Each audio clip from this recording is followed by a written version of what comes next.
Business संभालती है, परिवार को जोड़ के रखती है, तो ऐसे कैरेक्टर निभाने में मुझे भी अच्छा लग रहा है, क्योंकि as an actor it's challenging when you get a character like this. अपने ट्रेडिशंस को साथ रखने भी चाहिए, क्योंकि वही तो बहुत सुंदर एक चीज़ है हमारी इंडियन कल्चर की, तो इसे लूज़ नहीं करना चाहिए।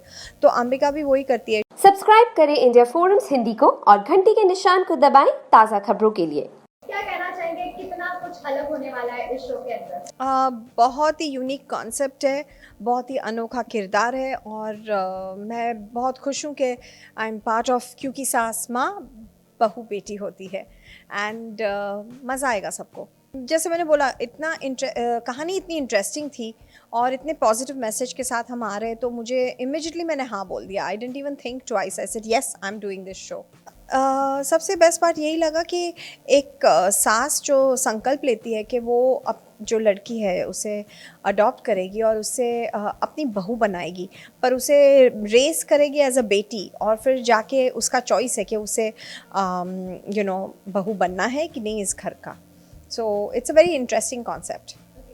Because nothing interesting was coming my way. मैंने किया है कुछ फ़िलहाल वर्क, एड फिल्म्स की है, एक फ़िल्म की है जो बहुत जल्द आएगी, और कुछ OTT किया है, पर टेलीविज़न पे कुछ इंटरेस्टिंग नहीं आया था, इसलिए मैंने नहीं किया, और अभी बहुत इंटरेस्टिंग रोल आ गया है, इसलिए आई एम बैक। क्योंकि सास माँ बहू बेटी होती है, ये मैसेज सिंपल है कि सास माँ बननी चाहिए और बहू को बेटी बनना चाहिए, तभी ये रिश्ता बहुत सुंदर बन जाएगा और एक परिवार को जोड़ के रखेगा। तो यही मैसेज है इस शो का, पॉजिटिव मैसेज है, और मैं उम्मीद करती हूँ कि लोगों के दिल में ये कहीं एक जगह पा ले। सो Ambika Rajgaur belongs to a rich diamond family of Surat. She is the matriarch of the family, और बहुत ही strong powerful woman है।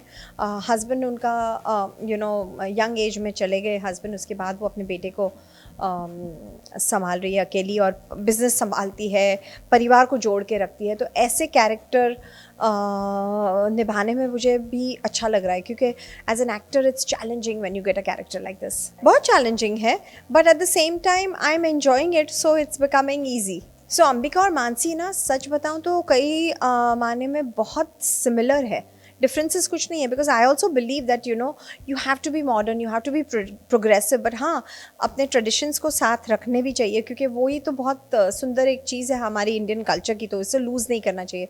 तो अंबिका भी वही करती है, she is trying her best to bring in modernity and hold on to tradition. It's really fun for me actually. It's more than easy, it's fun for me to be finally be portraying a Gujarati character, क्योंकि इतने सालों में मैंने television पे कभी Gujarati character नहीं play किया है, तो वो जो छोटे छोटे न्यूएंसेस होते हैं गुजराती के, वो मेरे लिए बहुत ईजिली नेचुरली आ रहे हैं, और मज़ा आ रहा है। मैं ऑडियंसेस को सिर्फ ये कहना चाहती हूँ कि 18 सितंबर से रोज़ शाम 6:30 बजे देखना ना भूलिएगा, क्योंकि सास माँ बहू बेटी होती है ऑन ZTV।